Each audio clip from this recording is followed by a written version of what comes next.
16강 가나 못 가나 시나리오 알아봐야 되는데, 저희가 사실 월요일에 있었죠, 가나전.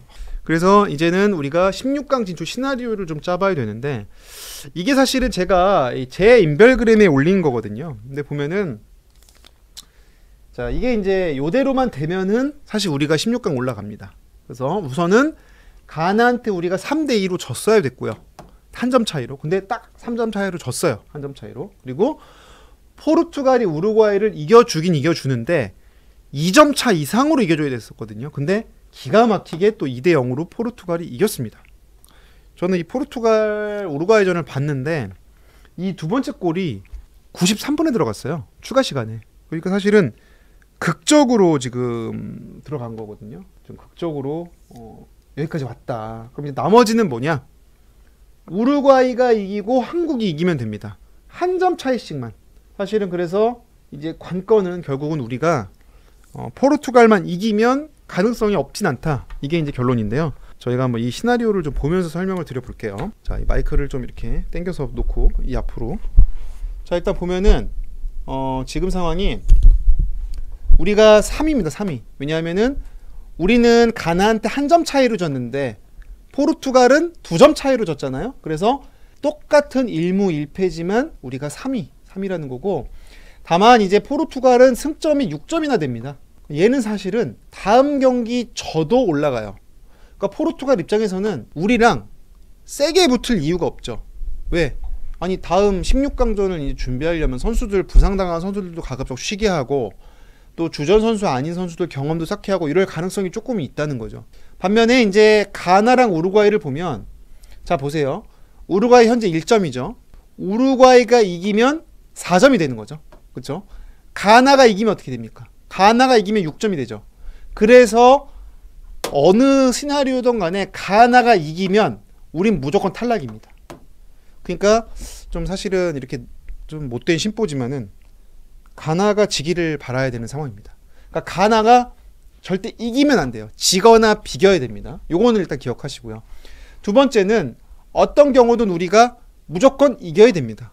한 점 차건 2점 차건 이겨야 시나리오가 나오는 거지, 우리가 지는 순간 우리는 1점 그대로 멈추는 거 아니겠어요? 바로 탈락입니다.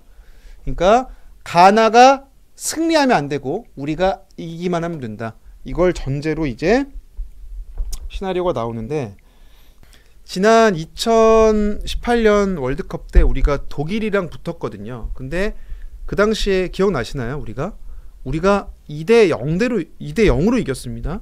독일도 우승 후보인 국가예요. 아시다시피. 그래서 이 독일의 우수한 선수들을 두고 우리가 이겼어요. 근데 손흥민 선수가 막 쫙 드리블 해갖고 뛰어가던 모습 다들 기억하실 텐데, 그래서 저는 뭐 포르투갈 못해볼 건 없다고 생각하고, 아니 우루과이랑도 비겼잖아요. 근데 우루과이랑 비길 때도 어땠습니까?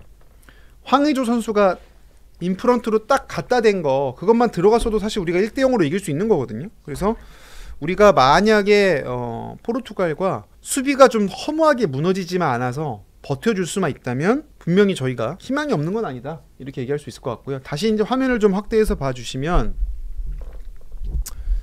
자 보시면은 이제 나오지만, 만약에 우리가 일단 1대0으로만 이긴다고 쳤을 때 이제 우루과이가 1점 차로만 지면 우리가 진출하는 거고요.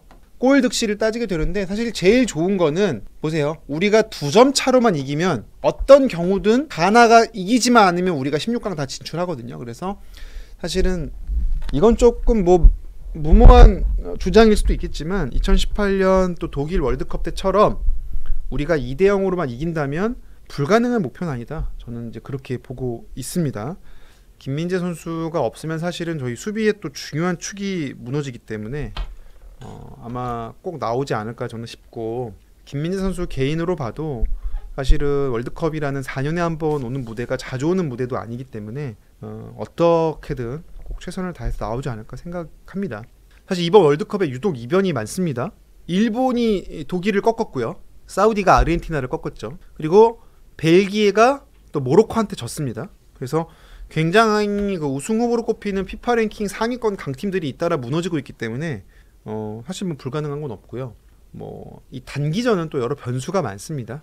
그렇다고 해서 또 무작정 쉬운 건 또 아닐 거고, 그러니까 우리 그런 말 많이 하잖아요. 진인사 대천명. 예, 최선을 다하고 어느 정도의 운도 기다리면서 함께 응원하면 그걸로 족하지 않나 싶고, 후회 없는 경기할 수 있도록 다들 많이들 성원해 주시면 좋을 것 같습니다. 금요일 밤에, 그러니까 토요일 0시가 되겠죠. 토요일 0시에 다들 많은 응원 좀 부탁을 드리면서 첫 번째 실과 마무리해 보겠습니다. 자, 손흥민 선수와 호날두 선수 어떤 경기 보여줄지 지켜보죠. 사실은 근데 포르투갈과 한국의 A매치 전적은 한국이 우세합니다.